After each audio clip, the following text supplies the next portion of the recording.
Volume set to 65%. Tap to activate.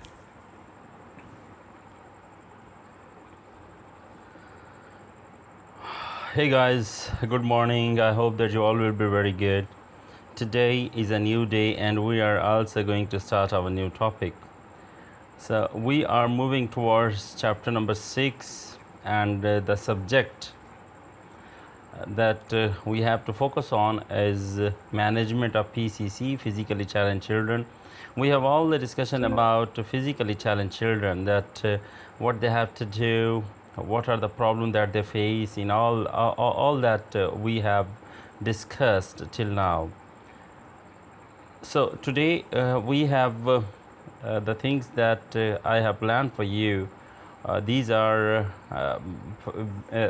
these are spoken as an agenda, and in agenda I would like to speak few points for you people. Number one, define the preventive measures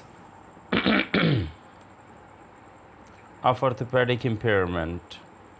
So this is our main agenda, and definitely this is our main topic as well. Chapter number 6 talks about the preventive measures for orthopedic impairments, and same is in agenda point number 1 that define the preventive measure of orthopaedic impairments. आप लोग जब इस topic को listen कर लेंगे, understand कर लेंगे, comprehend कर लेंगे, तो यकीनन आप इस काबिल हो जाएंगे कि आप किसी भी फोरम पे, किसी भी स्टेज पे, किसी भी एग्ज़ाम पे, और definitely as a professional special educator आपके लिए बहुत ईजी हो जाएगा कि आप इसको एक्सप्लेन कर सकें कि कौन से प्रिवेंटिव मेजर्स हैं जो हम ऑर्थोपैडिक इम्पेयरमेंट्स के लिए इस्तेमाल कर सकते हैं.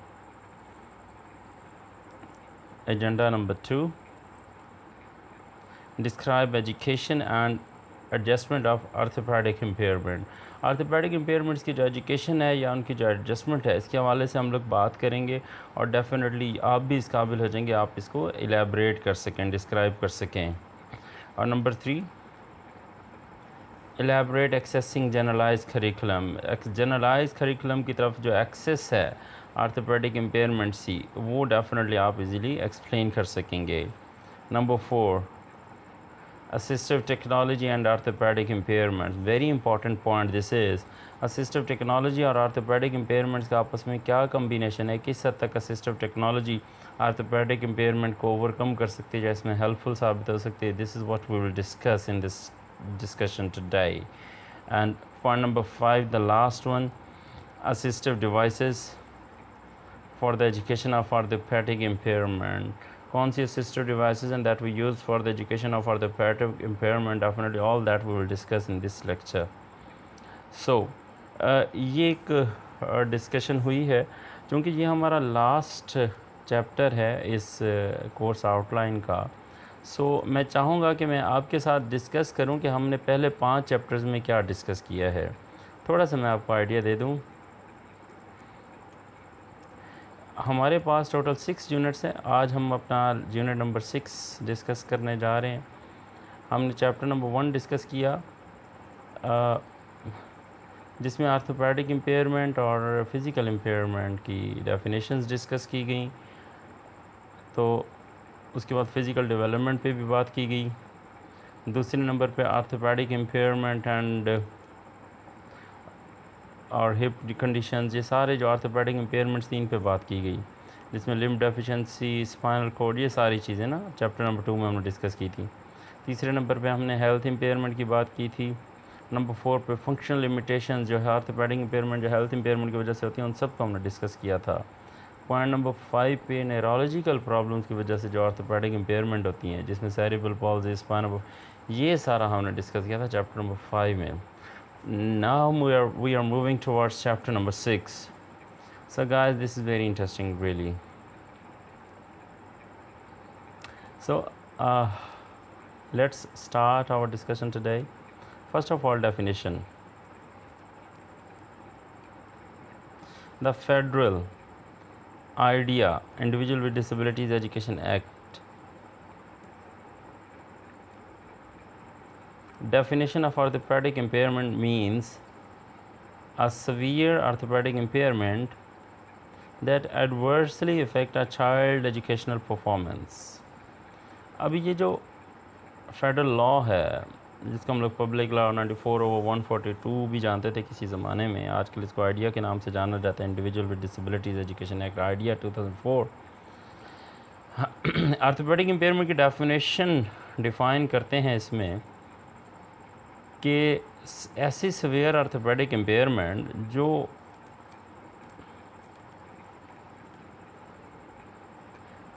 बहुत बुरी तरह किसी बच्चे की एजुकेशनल परफॉर्मेंस को मुतासर करती है. The term include caused by a congenital anomaly, impairment caused by disease, for example poliomyelitis, bone tuberculosis, and impairment from other causes, for example cerebral palsy, amputation, and fractures or burns that cause contractures. अच्छा, इस term में क्या क्या शामिल है? Congenital मॉलफॉर्मेशन है जो किसी डिज़ीज़ की वजह से भी इम्पेयरमेंट हो सकती हैं, for example poliomyelitis congenital problem, bone tuberculosis, या ऐसी इम्पेयरमेंट्स जो किसी और वजह से हों, फॉर एग्ज़ाम्पल सेरिब्रल पॉल्जी हो सकता है, ब्रेन न्यूरोलॉजिकल प्रॉब्लम है, एम्पुटेशन है, ये हम डिस्कस कर चुके हैं ऑलरेडी, एंड फ्रैक्चर्स और बर्न दैट कॉज कॉन्ट्रैक्चर्स. तो अच्छा ये देखिए, नेक्स्ट हम पॉइंट डिस्कस करने लगे हैं causation. This disability category include all orthopedic impairment regardless of cause. ये जो डिसेबिलिटी है, ये जो कैटेगरी ऑफ डिसेबिलिटी है, ये तमाम ऑर्थोपेडिक इम्पेयरमेंट को अपने अंदर शामिल किए हुए है, उनकी रिगार्डलेस ऑफ देयर कॉज. अच्छा, अभी example of potential causes of orthopaedic impairment include genetic abnormality, disease, injury, birth trauma, amputation, burns और other causes. अच्छा, इसकी जो पॉसिबल कॉजेज़ हैं, अगर उनकी एग्ज़ाम्पल की बात की जाए इसकी आर्थोपेडिक इम्पेयरमेंट की, इसमें जेनेटिक एबनॉर्मेलिटी शामिल है, कोई डिज़ीज़ शामिल है, हो सकती है, इंजरी हो सकती है, बर्थ ट्रॉमा बर्थ प्रॉब्लम हो सकता है, एम्पुटेशन हो सकती है, बर्न्स हो सकता है, या कोई और वजह भी हो सकती है. अच्छा, अदर कॉजेज़ को अगर हम एक्सप्लेन करें तो इसमें देखते हैं ज़रा इसको. Other causes of orthopaedic impairment में इंक्लूड ऑर्थोपेडिक इम्पेयरमेंट के जो अदर कॉजेज़ हैं उसमें क्या है?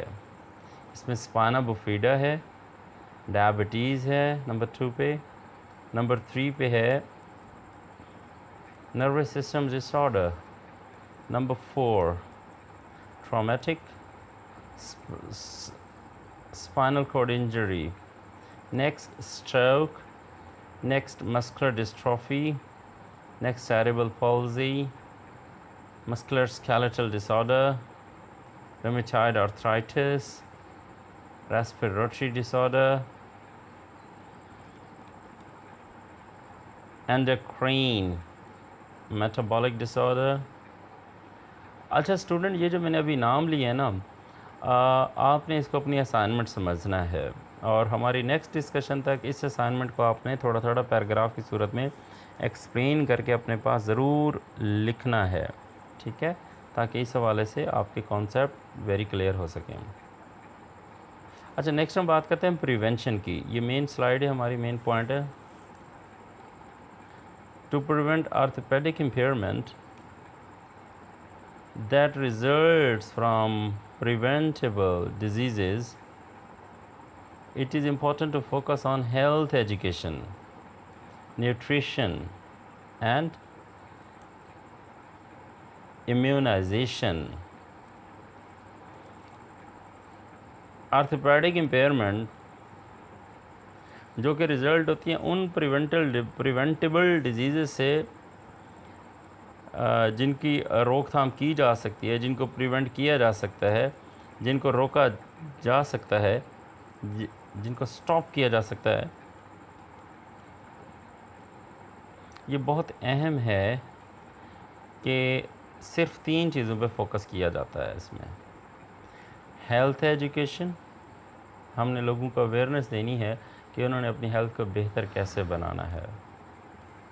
न्यूट्रिशन, बेहतरीन खुराक, जिस तरह कहा जाता है कि सुबह का जो नाश्ता है वो बादशाहों की तरह खाया जाए।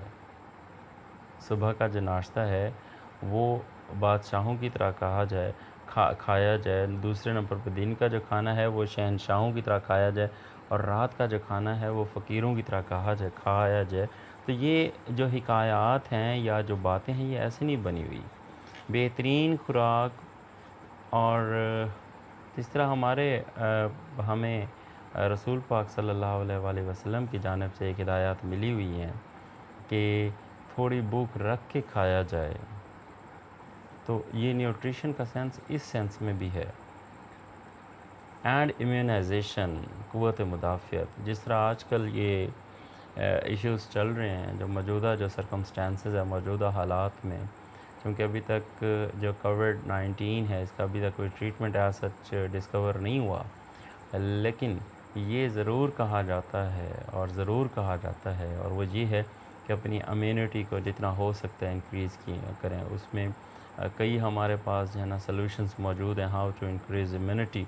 तो इम्यूनाइजेशन, आपकी इम्यूनिटी जितनी मज़बूत होगी उतना ही आप चीज़ों को प्रिवेंट कर सकते हैं जो आपके लिए हार्मफुल साबित हो सकते हैं। तो ये 3 चीज़ें, हेल्थ एजुकेशन पे फोकस करें, न्यूट्रिशन पे फोकस करें और इम्यूनाइजेशन पे फोकस करें। This include relatively simple procedures such as raising awareness of the importance of the cleanliness, medical care and nutrition for the development of the strong bones। तो इसमें simple procedure ही शामिल हैं और इसमें सिर्फ 3 चीज़ें हैं। Awareness of the importance of cleanliness, सफाई की अहमियत से आगाह करना, मेडिकल केयर प्रोवाइड करना, and nutrition for the development strong bones के लिए बहुत अच्छी खुराक, बहुत अच्छी nutrition.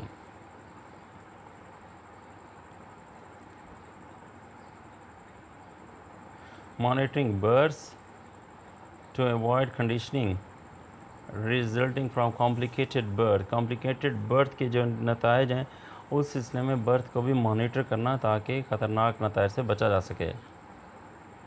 And administered polio vaccination to prevent polio. अच्छा, पोलियो वैक्सीनेशन, पोलियो से बचने के लिए polio vaccination.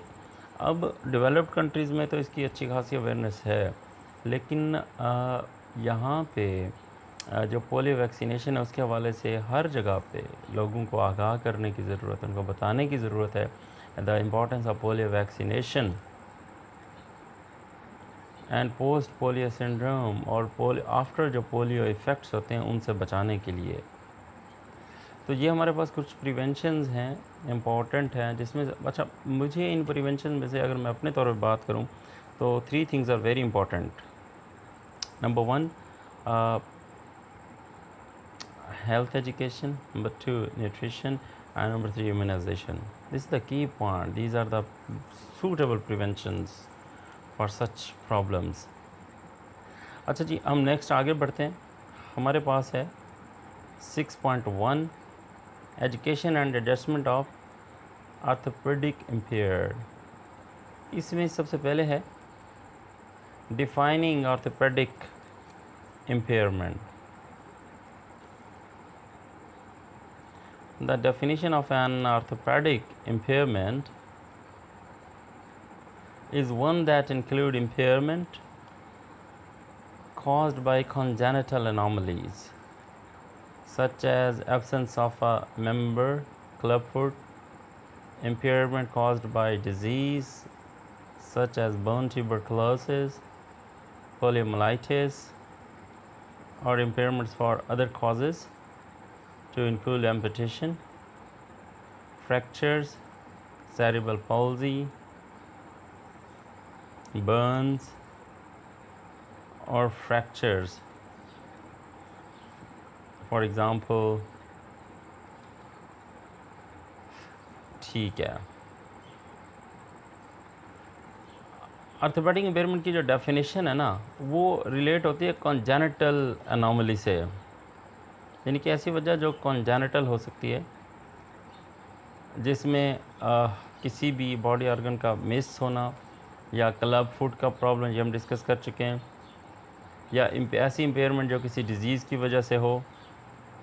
For example bone tuberculosis है, पोलियोमाइलाइटिस है, और इम्पेयरमेंट फॉर अदर कॉजेज़ भी हैं, जिसमें एम्पुटेशन शामिल है, फ्रैक्चर्स हैं, सेरिब्रल पॉल्जी है, बर्न्स हैं, और फ्रैक्चर्स फॉर। अच्छा, अभी नेक्स्ट इसकी एग्जांपल्स हैं। एग्जांपल नंबर 1 ज़रा देखेंगे ये स्लाइड पे। A neuromotor impairment is one that has caused damage to or is considered to be an abnormality of the child's spinal cord, brain और नर्वस सिस्टम। कि न्यूरोमोटर इम्पेयरमेंट जो कि वजह करती है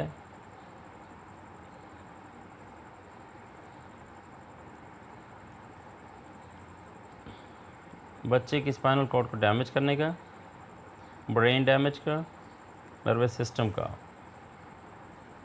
neuromotor impairments are ones that are acquired either or at prior to the birth। ये neuromotor impairments acquired होती हैं,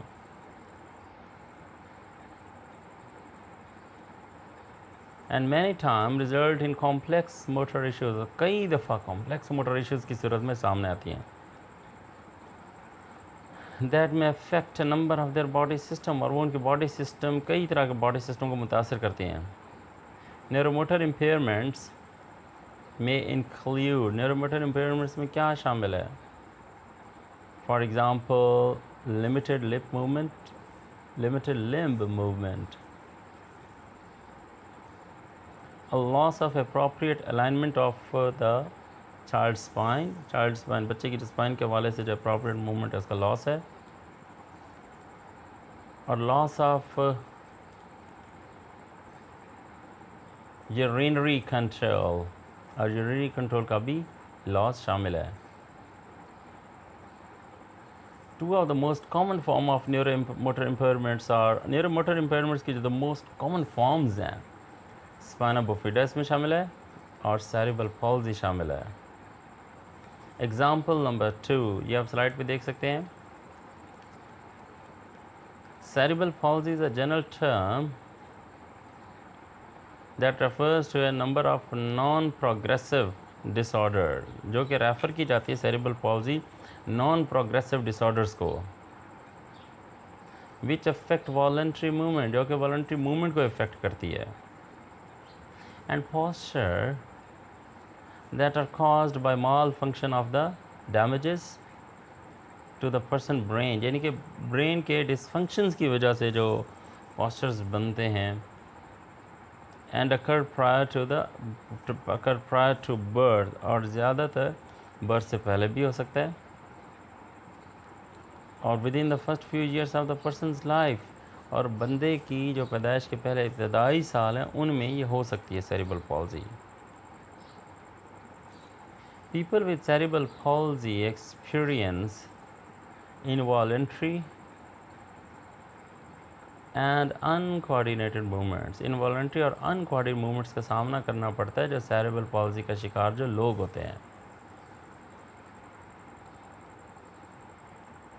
Four of the more common forms of cerebral palsy include athetoid, spastic, ataxic and mixed। ये आपके इल्म में है कि हम सारी चीज़ें डिस्कस कर चुके हैं जब हमने चैप्टर नंबर 5 में cerebral palsy पढ़ा था।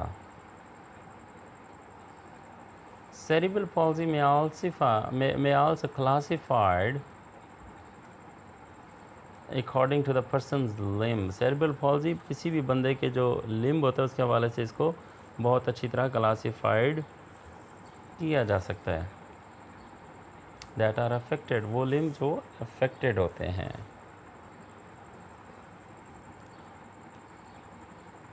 दिस क्लासिफिकेशन इंक्लूड, इस क्लासिफिकेशन में क्या शामिल है? Diplegia, legs affected more than arms, टांगें बाजू की निस्बत ज़्यादा अफेक्टेड होती हैं डाइप्लीजिया में। नंबर 2 हेमिप्लीजिया, लेफ्ट और वन साइड, कोई एक साइड या राइट अफेक्टेड होगी या लेफ्ट अफेक्टेड होगी। नंबर 3 क्वाड्रिप्लीजिया, ऑल फोर लिम्स, चारों, दोनों बाजू, दोनों आर्म, दोनों हाथ और दोनों पाँव, दोनों टांगें अफेक्टेड होती हैं क्वाड्रिप्लीजिया में। एग्ज़ाम्पल नंबर 3 है हमारे पास, स्लाइड पे देख सकते हैं आप, इसमें स्पाइना बिफिडा के हवाले से है। Spina bifida is a form of developmental disability involving a person spinal column. ये जो स्पाइना बिफिडा जो है ना, एक किस्म की डेवलपमेंटल डिसेबिलिटी ही है जिसमें किसी भी बंदे की जो स्पाइनल कॉलम है वो इन्वॉल्व है। Spina bifida is characterised by an opening in the spinal column. Spina bifida को किसी भी स्पाइनल कॉलम के, स्पाइनल कॉर्ड की जो ओपनिंग होता है ना, उसके साथ इसको कैरेक्टराइज किया जा सकता है। Often in combination with paralysis of the portion of the persons body, और ये किसी भी बंदे की जो बॉडी होती है उसके पैरालिसिस, एक मखसूस हिस्से के पैरालिसिस की सूरत में सामने आता है। द डिसेबिलिटी मे और may not involve some level of effect on the person's intellectual functions।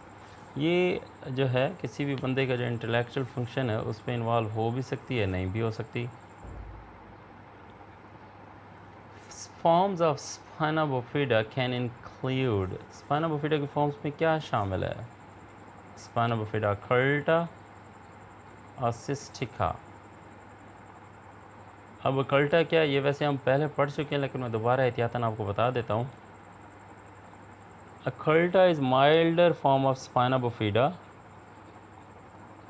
Cystica is most serious. Occulta जो है ना माइल्डर फॉर्म है, जबकि सिस्टिका मोर सीरियस है। ये पीपीएससी का, पब्लिक सर्विस कमीशन का एक क्वेश्चन भी बन सकता है तो आप इसको अंडरस्टैंड करने की कोशिश करेंगे। Example number 4, degenerative diseases are comprised of a number of diseases which affect a person's motor development। degenerative diseases ऐसी कई diseases शामिल हैं जो कि बंदे की जो मोटर डेवलपमेंट है उसको मुतासर करती हैं। मोटर डेवलपमेंट तो दो हिस्से में आप डिवाइड करते हैं ना, फाइन मोटर और ग्रॉस मोटर्स में, और इसका कॉन्सेप्ट ऑलरेडी क्लियर होगा आपको यकीनन। The most common degenerative disease found among school age persons or children is muscular dystrophy। Most common जो है वो muscular dystrophy है। अब muscular dystrophy क्या, a group of inherited diseases है that are characterized by progressive muscles weakness due to degeneration of the persons muscles fibres. ये muscular dystrophy की one line definition भी है और ये हम पहले भी अपने लेक्चर्स में डिस्कस कर चुके हैं।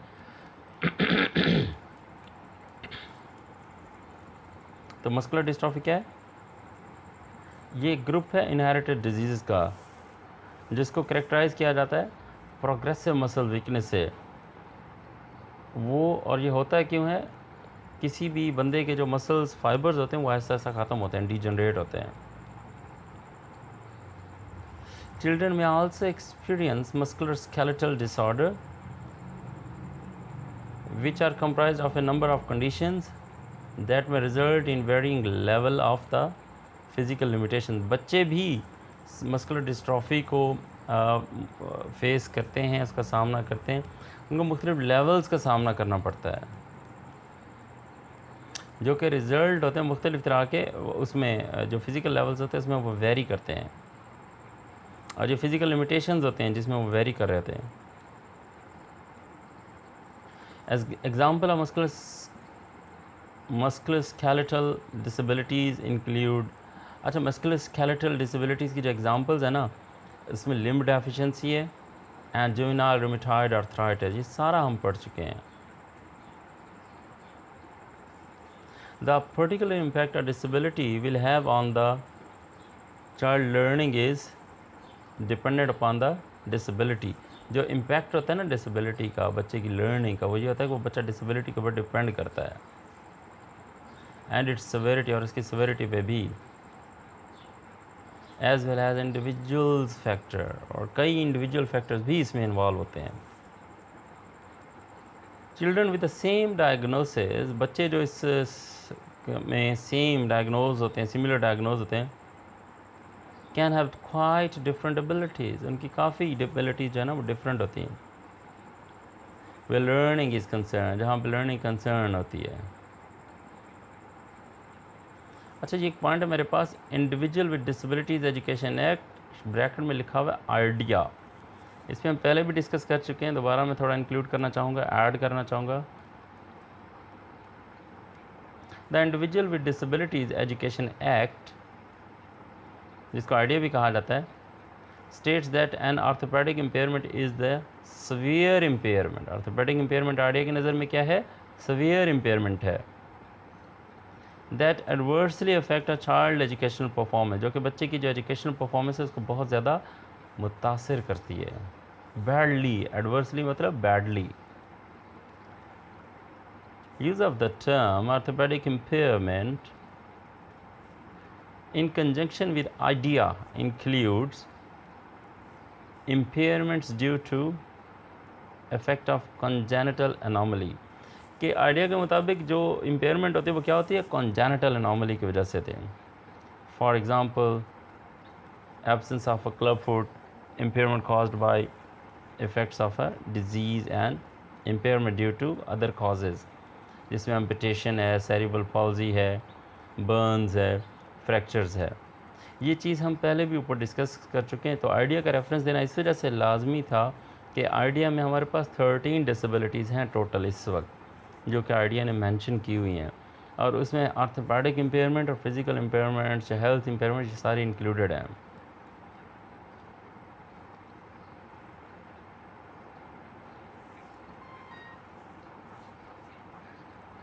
अच्छा, फिर आइडिया न्यूरोमोटर इम्पेयरमेंट्स को भी करता है, ऐड करता है, जिसमें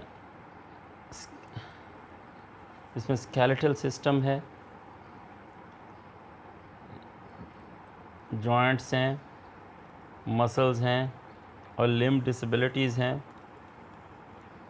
ये सारी चीज़ें ऐसी हैं जो आइडिया के लिए क्वालिफाई करती हैं।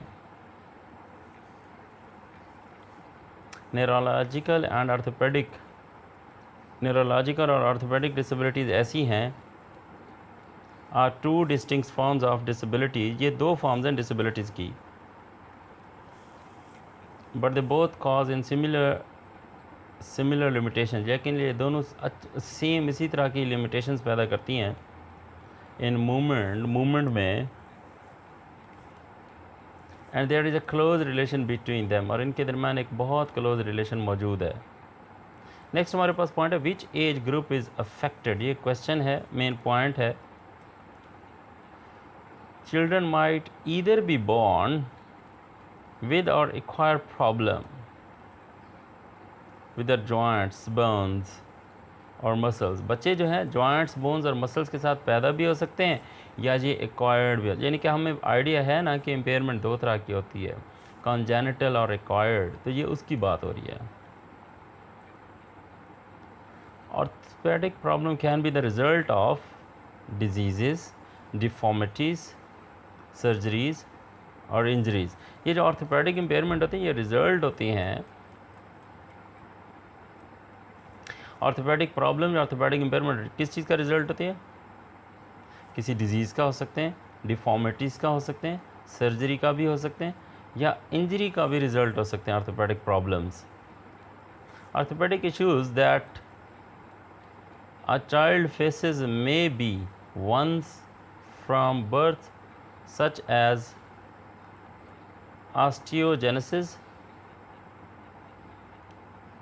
imperfect cerebral palsy, spina bifida, muscular dystrophy और joint deformities। आर्थोपेडिक इश्यूज़ जो कि बच्चा फेस करता है वो बर्थ से भी हो सकते हैं, और जो बर्थ से बच्चा जो फेस करता है उसमें osteogenesis imperfect, cerebral palsy, spina bifida, muscular dystrophy और जॉइंट डिफॉर्मिटी शामिल हैं जो बच्चा बचपन से ही फेस करता है। सर्जरी और injury can result in loss of bone और मसल। सर्जरी या इंजरी जो है वो बोन या मसल्स के लॉस की सूरत में सामने आती है, और जो वो ये इशू यकीनन डैमेज हो जाता है। और include the amputation of a limb, या किसी भी लिम्ब के कटने की सूरत में सामने आता है। एम्पुटेशन हम ऑलरेडी डिस्कस कर चुके हैं। ब्रोकन बोन्स और Burns may also lead to damage to the either muscles or bones। ये जो broken bones होती हैं या burns होते हैं, ये भी मसल्स डैमेज की तरफ ही हमारी रहनुमाई करते हैं, हमें लीड करते हैं, या बोन्स की तरफ भी हमें लीड करते हैं। Orthopaedic problem very children, orthopaedic impairment, orthopaedic problem change हो सकते हैं।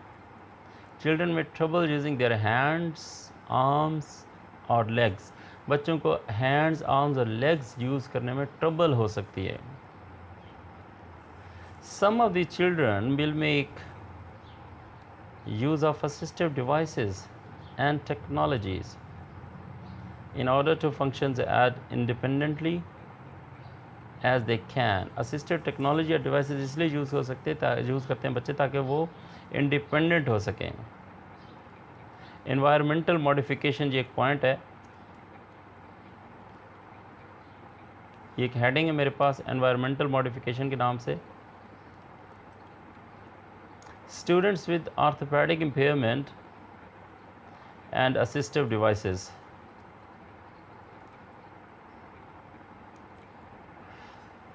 अच्छा, एनवायरमेंटल मॉडिफिकेशन मेरे पास मेन हेडिंग है, और फिर इसी के अंदर एक सब हेडिंग है students with orthopaedic impairment and assistive devices. फिर इसी के अंदर मज़ीद ये इसकी एक्सप्लेनेशन लिखी हुई आप देख सकते हैं स्लाइड पे।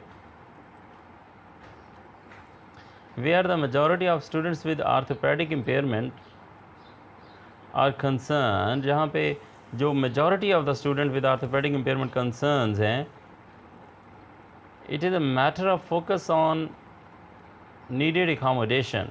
ये किस चीज़ का मैटर है जिस पे फोकस किया जाना चाहिए? ऐसी एकोमोडेशन जिसकी ज़रूरत हो। किस में? एकेडमिक एनवायरनमेंट में। As with many students with disabilities, कई students with disabilities के साथ classroom accommodation for students with orthopedic impairment vary depending on the individual and their particular needs। जिस तरह बाकी स्टूडेंट विद डिसेबिलिटीज़ के साथ होता है, स्टूडेंट्स विद ऑर्थोपेडिक इम्पेयरमेंट के साथ इसी तरह होता है कि उनकी जो क्लासरूम मैनेजमेंट होती है उसको स्टूडेंट्स का जो लेवल ऑफ प्रॉब्लम है उसके मुताबिक एडजस्ट किया जाता है, जो बच्चे की जो ज़रूरियात हैं उनके मुताबिक देखा जाता है। Because the majority of the students with orthopedic impairment do not experience cognitive disabilities as well, कि कई जो students with orthopedic impairment होते हैं वो cognitive disabilities का कम से कम शिकार नहीं होते। And educator should collaborate with the students in relation to their curriculum, और educator को चाहिए कि students के साथ उसके curriculum की वजह से collaboration करें जितना मुमकिन हो सके, as much as possible needed, और नीडेड जो ज़रूरत हो। नेक्स्ट पॉइंट हमारे पास accessing generalise curriculum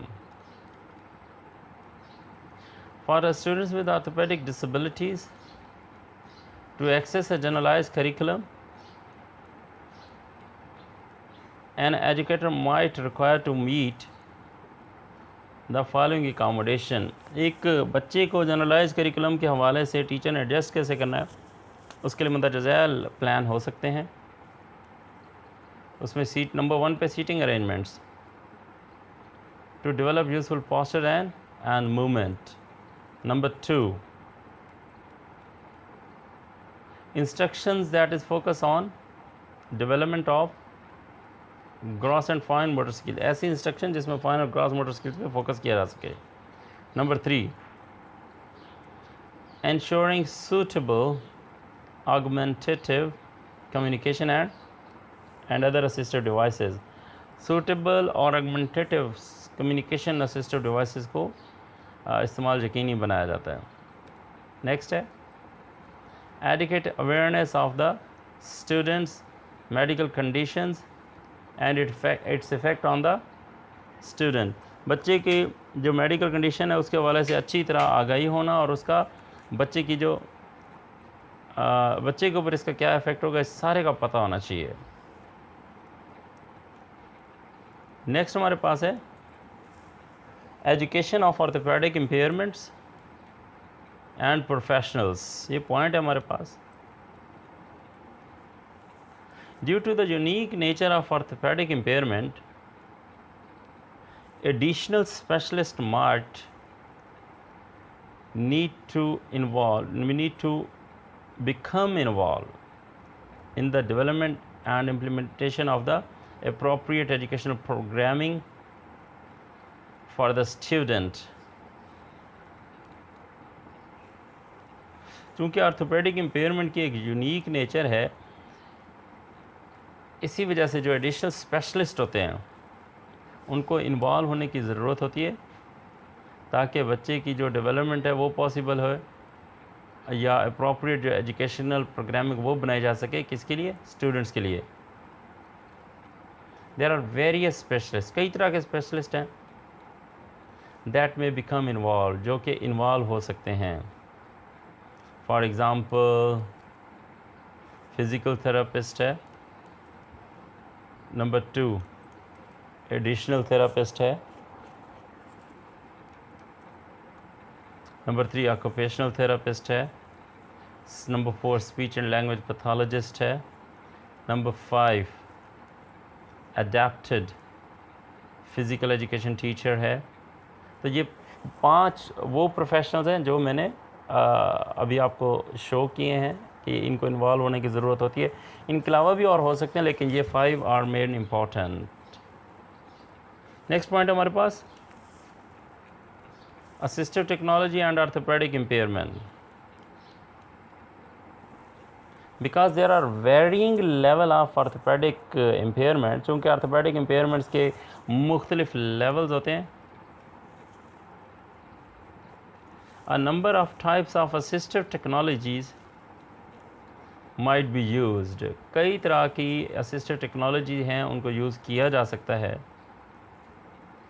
The assistive technology used need to address the needs of the students। ये assistive technology का जो इस्तेमाल है वो बेसिकली बच्चे की जो या स्टूडेंट्स की जो ज़रूरियात होती हैं, नीड्स होती हैं, उनको एड्रेस करने के लिए किया जाता है, so that they are able to access the educational curriculum, ताकि वो एजुकेशनल करिकुलम की तरफ एक्सेस कर सकें, as it would be with any other students with disabilities। और ये ऐसी ही है जैसे बाकी स्टूडेंट्स विद डिसेबिलिटीज़ के साथ होता है।